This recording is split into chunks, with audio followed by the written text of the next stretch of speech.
Mexican food.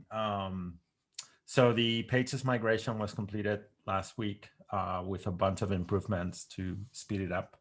And I think Alejandro is the SRE assigned to getting this done in production.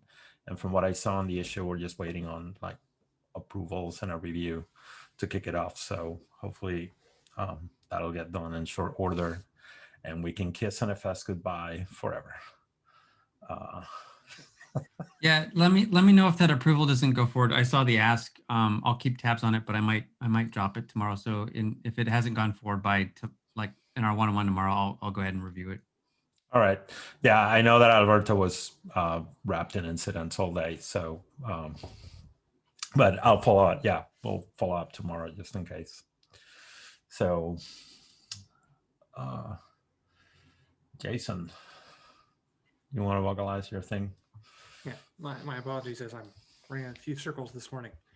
I'll get the link in here in a minute, but essentially we are looking at a possible solution to do the automation for the pages and OAuth authentication so that we can properly enable access control. We have a methodology in play. We just need to do a full investigation of it and how it impacts some of the other OAuth consumers. Assuming that's the route we go, that means that we'll be able to easily integrate existing pages authentication without too much of an issue. We just need to get through a full test suite. Cool. Jason, can you edit? Like I tried to take the notes, but you were too fast and my cat is rustling behind me, so I'm distracted. I will make sure. Thank you for your efforts. All right. Camille? Sorry, I had another meeting and I kind of came right. No worries. But we kind of like spent a few moments more with Vladimir on like disconnecting, serving the migrated data to users from migrated. So migration is like completely background process that's gonna happen, that we're not gonna expose any users to migrated data. And we can decide when we actually do that. And we can kind of also roll out that asynchronously with the percentage rollout. So I think at least from the migration execution point of view, it's like we need to monitor resources usage, but it will not have visible impact on users at the moment of the migration. Okay. I mean, like we could roll out the feature flag one while we are migrating, but these two items they are disconnected at that moment. And I explicitly asked Vladimir to disable this feature flag so we are not serving data when we start migrating. I will say that is an awesome safety feature. Thank you for that. So I guess once a migration is done or at some point where we're confident, we can just flip the switch and migrate and sort of show that data to users. Yes, I mean, like we can decide whatever we want to do. Like there is an ability to mark a specific project or like the percentage rollout or like full rollout. Like, I mean, we will decide that like when we start. We will see like how the actual data migration gonna look like and how and what additional steps we need to take. But it's flexible on that. All right. I'm going to ask for something really stupid, but since I've seen random stuff happen before, do we have an issue for that? So we, 6 months later, we don't assume that the other hand actually enabled that. Like, can we make sure that we at some point say, hey, did we remember to flip that switch? I'm gonna ensure that as part of this issue, there is a checkbox that says that we serve migrated data, because like, I mean, migrating data without serving this data, it's kind of pointless. Right. No, I know, but I've seen stranger things happen. So since you've mentioned it, it's like, oh, yeah, checkbox works. Fantastic. Is there any follow-up we need to do on Jason's item? Because I see more notes popping up, or that was just typing up what he'd said. That was just me expanding. That's all me typing. All right. Steve. Okay, so I've got this discussion item here. Today is the first day of the new fiscal year. I hope you all received your champagne. and I've had that in your morning or afternoon. We have certainly a lot of important things to kick off in the beginning of the year. And what I'm proposing here is that we adjust the scope and kind of in a nutshell end up exiting this work group earlier, but with a reduced scope.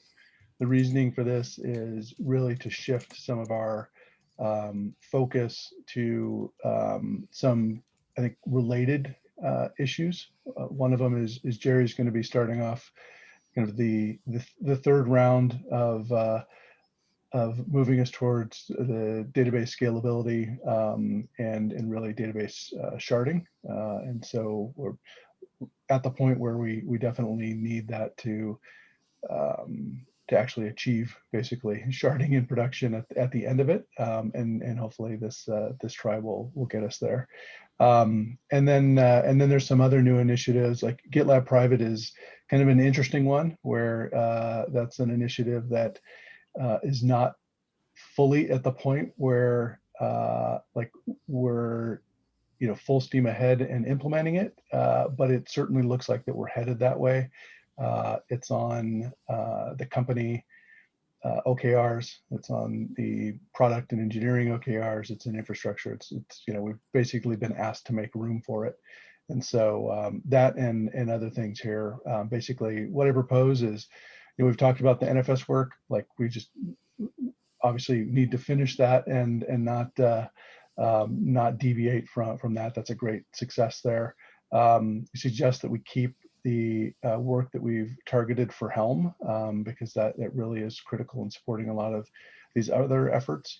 But the other three, and I'm kind of going off of the order of the deliverables that we have on the working group page, suggesting that we remove operator, stateful nodes, and day 2 automation. It's not that those things aren't important or need to get done. I think for each one of them, there's a balance of how timely is it relative to our other initiatives. For one of them, the stateful nodes, I think there's still, I think there's some remaining question of the best way to approach that versus the evolution of kind of managed services we can integrate with and everything. And then the last item there is that since Jerry's going to be facilitating another working group, we really should switch to another facilitator to primarily focus on the kind of creative work that's left for Helm. So I'll stop talking here, and I would love to get more insight and or opinions or thoughts on this. I have a question about the Helm charts work, remaining work for the Helm charts. So looks like the 2 items there are moving the GitLab.com nodes for web API and also pages. So is that operational work or is that development work?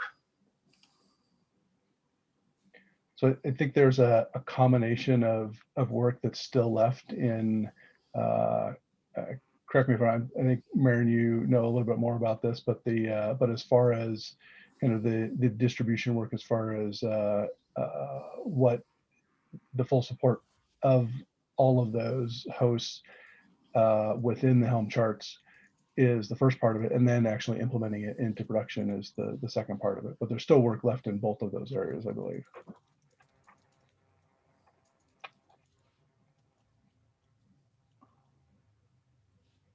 Okay. Does anyone else have any context on that? And if I'm wrong on that, and it's just infrastructure work solely remaining, then maybe that is something we can address to make sure that that we're not suggesting that there's work elsewhere if it doesn't exist. So. Yeah, I think we should dig in on that a little bit. We're heavily focused on, we're saying the operator, but the OpenShift, particularly in the first part of this quarter. And so understanding what the Helm requirements really are to keep the production stuff unblocked and working specifically on those items in conjunction with the other work that we've got going on would be helpful. Okay. Yeah, and also I think I like, another thing I mentioned, this is not necessarily a value statement on any of these things, but there's also this understanding and recognition that there is operator work that is going to continue regardless, and that is really important for the product. But like having it necessarily noted in this working group isn't particularly adding anything else to the importance of it. So Yeah, understood.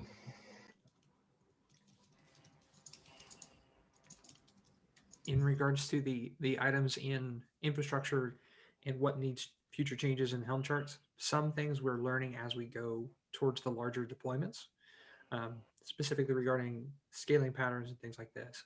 But I can tell you that it looks like most of the functionality is in play, and we're able to schedule production items pretty quickly when it comes to distribution specific work. And we have members of the delivery team who are showing evidence of being capable contributors directly to the charts themselves.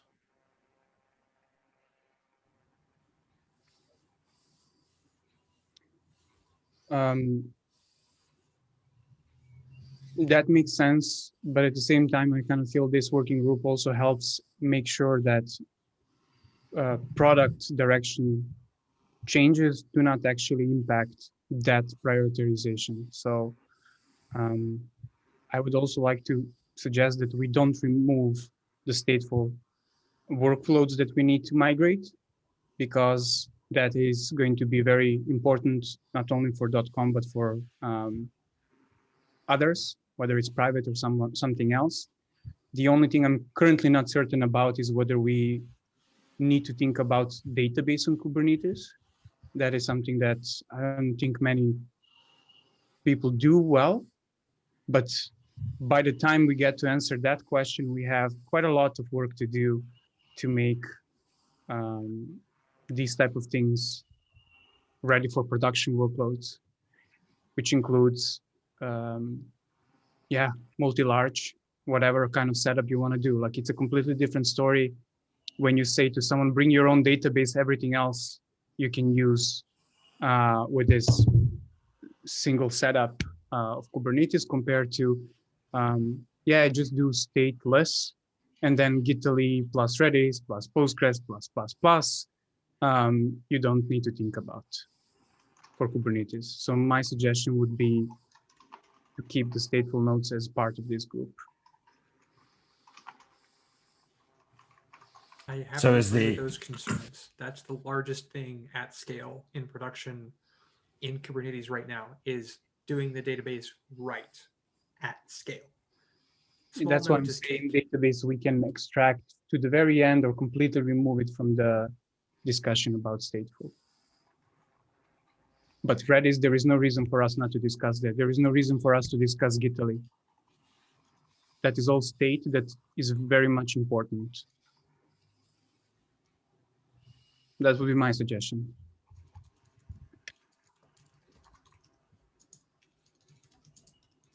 So then is what we're saying that some stateful targets seem to be fairly straightforward.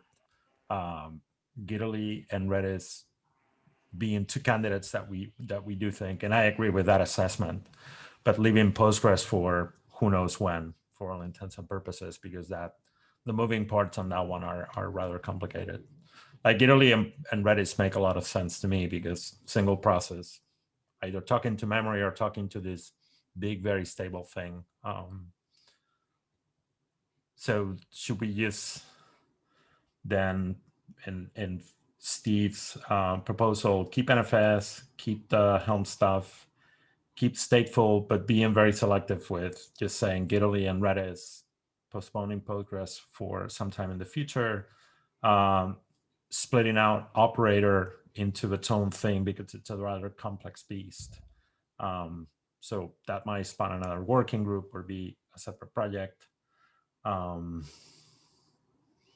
And same thing for day 2 automation. I would agree with that.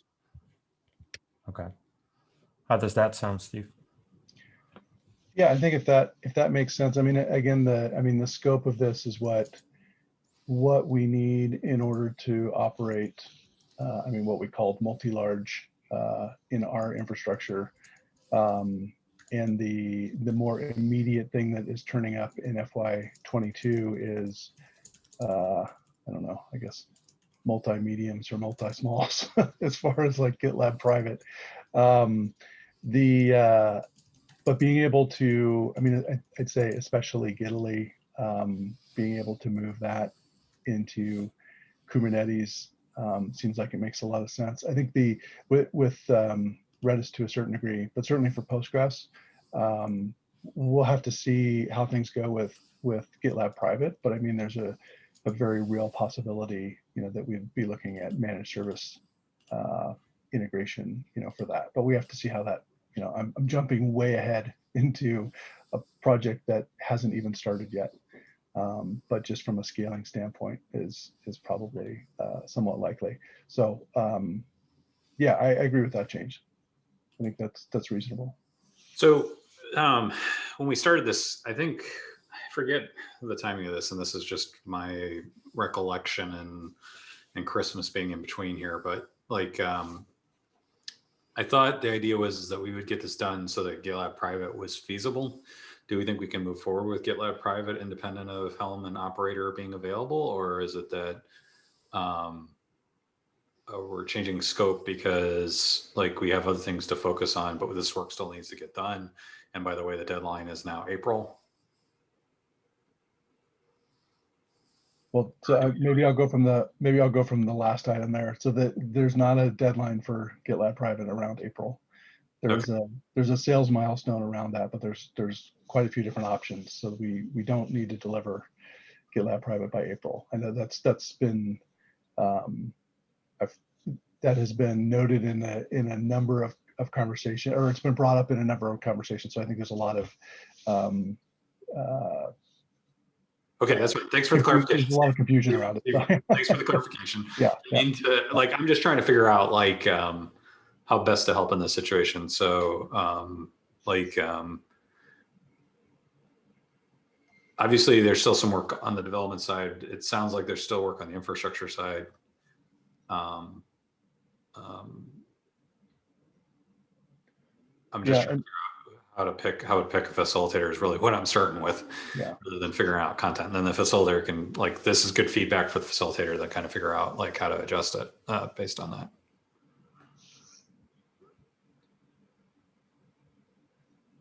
So Chen, maybe work with Marin to figure that out. Would that be a reasonable request?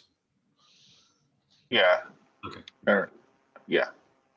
Marin, can we just think offline to see what makes best sense here to find a new facilitator for this working group?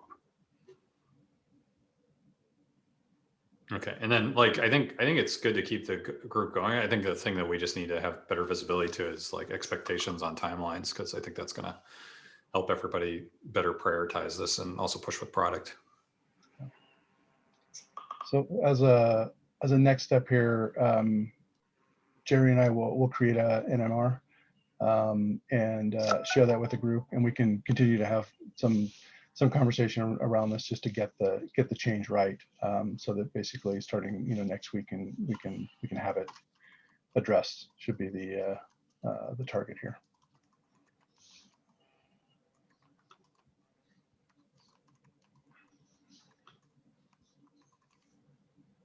Okay. I will add those 2 items as follow-up items. That is all on the agenda. Thank you, everyone.